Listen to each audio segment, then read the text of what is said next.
This video is brought to you by MyBookie.ag. What's up, everybody? We are finally here to UFC 298, headlined by Alexander Volkanovski versus Ilia Topuria. The last 4 fights on the card are insanely good, very high level. And I will have to say that the prospect of the night is easily Rinya Nakamura. He's 28 years old in the bantamweight division. He's really good everywhere, and especially in this last fight, he showed his wrestling ability, where usually he contests fights on the feet, getting multiple knockdowns in his UFC career already. I think he's going to show a lot of great things in the future. The fighter of the night is MacKenzie. No, I'm just kidding. Alexander Volkanovski is the fighter of the night, the featherweight champion, the only champion on the card, looking to become the greatest featherweight of all time. And I think if he beats Ilia Topuria, he establishes himself as the greatest featherweight ever. He's also one of the most technical fighters we've ever seen as well. The stake of the night, the fighter that's in hot waters, you could say it's Henry Cejudo because he did say if he loses, he will retire. But nobody's in a worse spot than Andrea Lee. Andrea Lee is on a 3-loss streak. One more, and that's probably it for her in the UFC. It's sink or swim for her. The banger of the night is easily Rogerio de Lima versus Justin Tafa. If a first-round finish had a name, it's de Lima versus Tafa. Both guys don't like to go further than the first round. They want to get in, land some hands, and walk out as quickly as possible. De Lima rushes opponents. Justin Tafa is a good counterpuncher. That's going to be an explosive one. The fight of the night is easily by far the main event. Alexander Volkanovski versus Ilia Topuria, 2 of the most technical fighters in the featherweight division on this card as well. That one is going to be by far the best fight. And before we get into the featured fights, let's start with the first fight on the card and go all the way up. So first fight is Andrea Lee versus Miranda Maverick. I gotta go with Maverick on this one. I think she has a better mental going into the fight, a bit more momentum. She's a physically strong fighter. Andrea Lee's quite slow, especially in the stand-up. Both fighters are quite well-rounded, but it seems like Miranda Maverick puts things together a little bit better and should get her the win here. So I'm going with Maverick by decision. Then we go to Oban Elliott versus Woodburn. I gotta go with Elliott. I think he can keep the range on Woodburn. I think he's faster. I think he's more precise with his hands. He has some really good kicks as well. The thing he has to watch out from Woodburn are the low kicks. Woodburn's got some very powerful low kicks, can really stumble you off balance with those. He's got quite an amount of power in his hands, but he does throw them very looping. And I think Elliott has superior foot position, should be able to line up the jabs and then pull counter with his cross. Because of how short Woodburn is, I think head kicks from Elliott are also going to be viable. So I'm going to go with Oban Elliott by a 3rd round TKO. Then we're going to Josh Quinlan versus Danny Barlow. I'm going to go with Danny Barlow. Danny Barlow's got a sharp southpaw left hand. Very good left cross, very good left uppercut. Better foot position than Quinlan as well. Very similar to Oban Elliott in that. Whereas Quinlan looks a little bit hesitant out there, especially in his last fight against Trey Waters, who was a very tall guy to go up against. But Danny Barlow's going to be faster. He's not going to have the reach, but he's going to make it seem like he does with how fast he's moving away from Josh Quinlan's punches. I think Danny Barlow will be able to backstep from those, cause the punch to fall short, and then counter him with his own left, hurting him out there. Quinlan has the wrestling to go to. He will mix it up here and there, but just, man, I don't like how tentative he looks out there in front of his opponent. Doesn't really have the best defense, really just picks up his guard and moves around, and I think Danny Barlow should be able to pinpoint that left hand on him. So I'm going to go with Danny Barlow, 2nd round TKO. Then we go to Zhang Mingyang versus Brendsen Ribeiro. Mingyang is 25 years old, standing at 6'2". Ribeiro's 27 years old, standing at 6'2" as well. 81-inch reach for Ribeiro, 75.5 for Zhang. Both guys possess really good power. Ribeiro showed that in the Contender Series. Zhang shows that in almost every single one of his fights. He has good ground and pound, he has good top control. The only thing is he might be outsped, and I wonder if Ribeiro can get him to the ground, avoiding the danger like when he fought Fagundes. Zhang seems to be the bigger fighter. He used to be a heavyweight, and he used to look a lot bigger than he is now. So he's carried that kind of size and power before this fight at the light heavyweight division.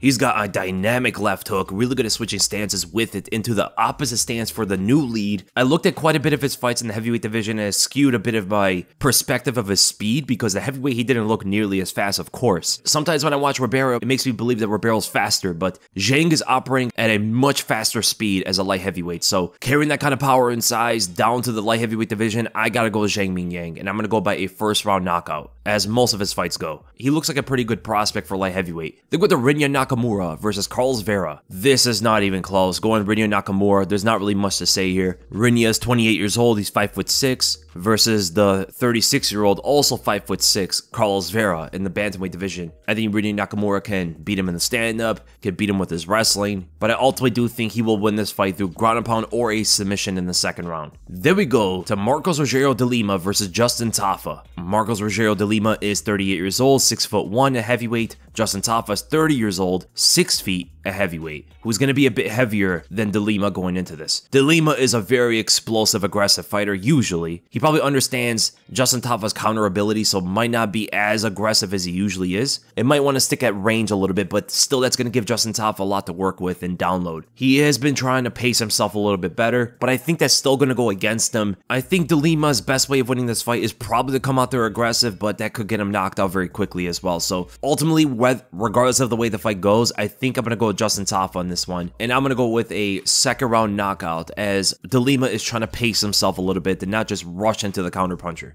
But it is the heavyweight division. Anything can happen with these two fighters, especially guys that can hit this hard. One punch and this fight is over. Then we go to Amanda Lemos versus MacKenzie Dern. Lemos is 36 years old, one of the oldest strawweights, 5'3". MacKenzie Dern is 30 years old, also 5'3". In a just world, MacKenzie Dern would win this, but because of how inconsistent she is, she's probably going to come out there throwing overhands at Lemos and gets countered and knocked out. Lemos is one of the hardest punchers, if not the hardest puncher in the strawweight division. MacKenzie Dern will windmill her punches, and that will cause very big openings for Lemos to catch her. That right straight from Lemos is going to be pinpoint on the chin all night if Dern comes out there reckless like that. Dern needs to get this fight to the ground. Lemos has really bad takedown defense. She doesn't really defend a takedown well. In fact, her best takedown defensive tool is the guillotine, which is exactly what Dern wants her to go for. So why not just attempt a takedown, get her to the ground, and just dominate on top? MacKenzie Dern should win this fight, get the fight to the ground, and submit her. But I have a feeling she's going to come out there striking with Lemos and gets knocked out for it. So I'm going to go with MacKenzie Dern fighting smart, right? Last fight she didn't fight too intelligently, so I'm expecting that inconsistency to bring her into an intelligent approach this time, shooting a blast double on Lemos, rising to the clinch because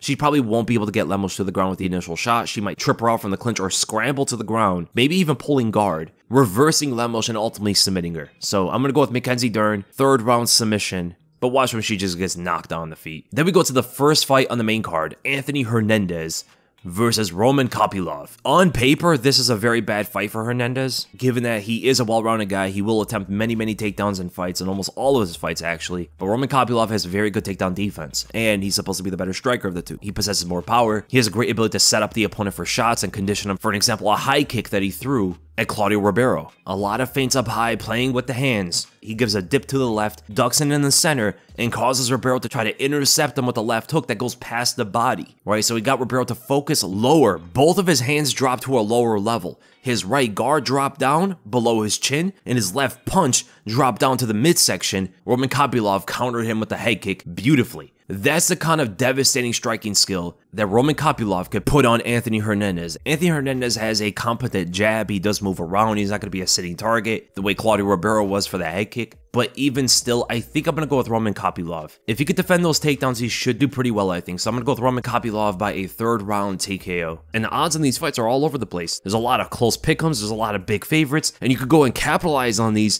at mybookie.ag, where they got the best lines out of them, man. Alexander Volkanovski versus Ilia Topuria is getting very close to a pick'em fight. A lot more people are putting money on Topuria. Robert Whittaker is a big favorite over Paulo Costa. Ian Garry's a big favorite over Geoff Neal. Same with Merab and Cejudo. So they're actually saying that Ian Garry is as big of a favorite as Merab is against Cejudo. Very interesting. They actually put Anthony Hernandez that big of a favor over Roman Kopylov, even though Roman Kopylov has been shown to have very good takedown defense. I can't expect them to think that Anthony Hernandez is going to outstrike Roman Kopylov. So that's my dog of the card. I got Roman Kopylov as the dog of the UFC 298 card. MacKenzie Dern is a slight underdog. I can see that. Justin Tafa, Marcos Rogerio, Lima's pretty close. Understandable. Rinya Nakamura is by far the biggest favorite on the whole card. Minus 1,300, man. I think Rinya Nakamura is going to run through Carlos Vera, but you never know with odds like that, man. It is a fight at the end of the day. Zhang Mingyang and Brendsen Ribeiro is almost a pick'em.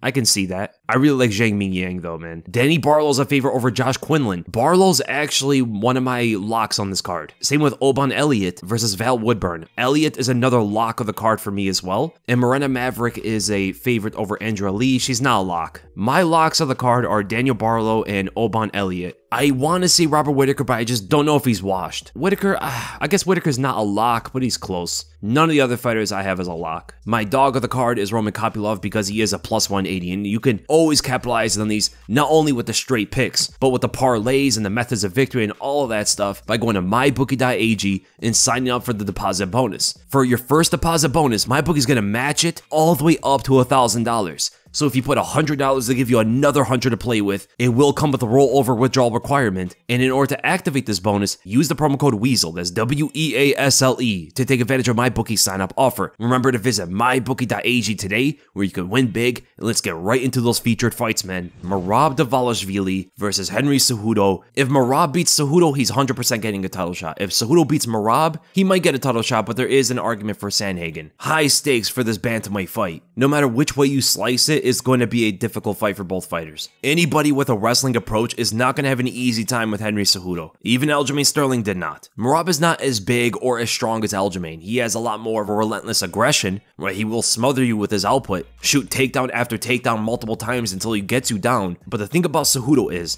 because of how short he is, he could find those tight punches at a tighter angle than anybody else Merab has fought. His lower center of gravity is going to allow him to defend takedowns easier and also get the underhooks on Merab easier. He's going to have the speed advantage, he's going to have the power advantage. He has a very good sprawl in the takedown, but Merab is going to chain wrestle and turn that into a single, drive him up against the cage, try to trip him out multiple times. And I think that's where Henry could get kind of stuck once it gets to the fence. In the center, I think Cejudo's going to look pretty good with his takedown defense. On the cage, he's going to look a little bit distraught with that kind of pressure. But because Merab is such an offensive fighter, he leaves a lot of openings all over the place. Every time he attacks, there's an opening on him to get countered big time. And Cejudo has an incredibly fast trigger on that right straight. You saw that when he fought Wilson Hayes way back in the day. You saw that with the knee against Dominic Cruz. Very quick openings, and he just blasts right through those, man. He could potentially catch Merab with a knee as well. He could shoot down the right straight in neutral. Every single strike from Henry Cejudo has to have fight-ending intent. He could not allow Merab to keep himself in the fight. Taking out his legs, crushing the body, all that stuff, it could definitely work. But it's not going to deter Merab too much. Merab is going to keep attacking until you're on the ground. And you need to land some concussive blows on him in order to stop that from happening. Even Marlon Moraes, who was able to rock Merab, was able to throw off that offense for a bit. That's what Henry Cejudo was going to want. But Cejudo is so much older now. Merab's like in his prime. Cejudo is nearly 40 years old. And a 38-year-old bantamweight is not a good sign for anybody, man. This is a different kind of fight with Merab's pressure, but if there's any guy at the top of that division that could counter Merab's style, it is Henry Cejudo. The biggest issue for Henry Cejudo are, number one, Merab will throw head kicks, right? So that is something to take note. Number two, if he gets a hold of Cejudo, he shoots in the single or even the double and drives him up to the fence, I think Cejudo's gonna have a hard time shaking him off. But ultimately, my prediction for this fight, I'm gonna go with Merab Dvalishvili. I think even if he does get caught, Merab is a very tough guy. He is able to recover. That was shown in the Marlon Moraes fight, who was a very dangerous puncher. I think Merab will find a way to survive, grab a hold of Cejudo, and try to just stall it out. But Cejudo definitely has a shot with that right straight in the knee. So I'm gonna go with Merab Dvalishvili by a decision. Then we go to Geoff Neal versus Ian Garry. This fight was supposed to happen a while ago. If Geoff Neal brings on that pressure, we're in for a fight, man. There has been some fights where he hasn't done that. He was a little bit more tentative, staying back a bit, where he does his best work when he's moving forward. He needs to cut angles, though. He cannot sit on the center line because Ian Garry's right straight is such a dangerous weapon. He fires that from such long range, has incredible precision, and you need to get off the center line. Because they're fighting at opposite stances, though, Geoff Neal is going to have an opportunity to take the outside foot advantage, not only to avoid Ian Garry's right straight, but also to line up his own left. And I think if he can land one left hand, if he lands one left on Ian Garry, he can follow up with a barrage and put down Ian Garry. If Geoff Neal can follow up when he lands the left hand, I think that's how he can beat Ian Garry. He just needs to find the left hand on the chin. That's the biggest part. Ian Garry's not too great on the back foot. The best thing that he does are the pull counters or the back step counters. After that one initial back step, he's kind of there to be hit. And if Geoff Neal takes the outside foot, it's going to cause Ian Garry to take that back step and try to fire something out. That's where Geoff Neal can angle off for the left hand and then follow up with a combination, putting him down. Geoff Neal has smooth footwork. He moves everywhere. Very omnidirectional like that, and it's not choppy footwork, right? Ian Garry's a little bit more choppy with his footwork. He'll move one step at a time, one step, where Geoff Neal's kind of floating around. Another big opening for Geoff Neal are those left hands of the body as well. If he could find the liver with that left hook, he could follow up with headshots right off of that. But when you watch Geoff Neal's previous fights, you will see him fall short with the left hand. If he fires out that left and falls short with it, he is going to get countered. And one right hand from Ian Garry can put him on skates. And Ian Garry's going to follow up with a combination of his own with high kicks and punches if he rocks Geoff Neal, and he can put him out as well. So one big meaningful punch from either fighter with a good follow-up can end this. It just depends who is going to do that first, which leads me to believe that it is a very close fight. The odds have it big time for Ian Garry, and I don't agree with that at all. I could see both fighters winning here, so I think this should be much closer to a pick'em fight. But ultimately, my prediction for this fight, I'm going to stick with my prediction when this fight was announced again. I'm going to go with Geoff Neal. And I think he's going to win by a 3rd round TKO. Stemming off the left hand, I think he can barrage him and put him down against the fence. I think he will land the left hand. It backs up Ian Garry to the fence, and then a barrage falls up against the fence, getting the victory for Geoff Neal. And then we go to the co-main event. Robert Whittaker versus somebody, because I don't know if it's going to be Paulo Costa. I will not believe Paulo Costa is fighting until he's inside the octagon and they lock the cage. But let's go with it, right? Let's say Costa does stick around and he finally fights again. He's been fighting 1 time a year for like the last 5 years or so. Whittaker's been a lot more active, which is going to be an advantage for him. But he did get hurt by Dricus du Plessis. His chin has never been that great. It's going to be kind of the same thing. If he gets hit big by Paulo Costa, he was always going to get hurt, regardless if it was before or after the Dricus fight. But Paulo Costa's going to have ring rust yet again. He didn't look too great against Luke Rockhold. In fact, he hasn't really looked too great ever since he fought Adesanya. He's very reckless sometimes. He does wing his punches and doesn't really aim them too well. He's got good takedown defense. He shows some moments against Marvin Vettori, but he came in so heavy. Those kicks were going to look powerful. And he does have the kind of power to hurt Whittaker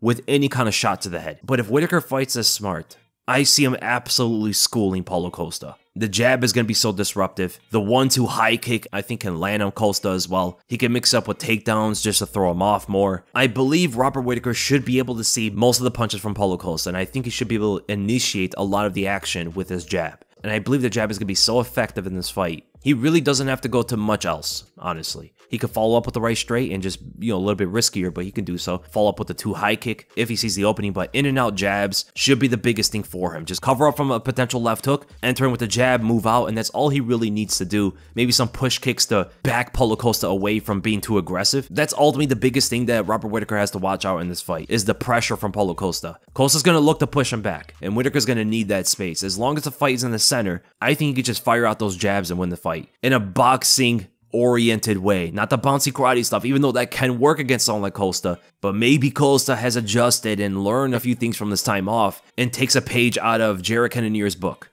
right, with that southpaw jab. That's why I think if Costa sticks with a little bit more of a boxing approach, sticks to the ground more than usual, I think he should be able to outmaneuver Paulo Costa in most of the moments of this fight. So I'm going to go with Robert Whittaker, and I'm going to go by a decision win.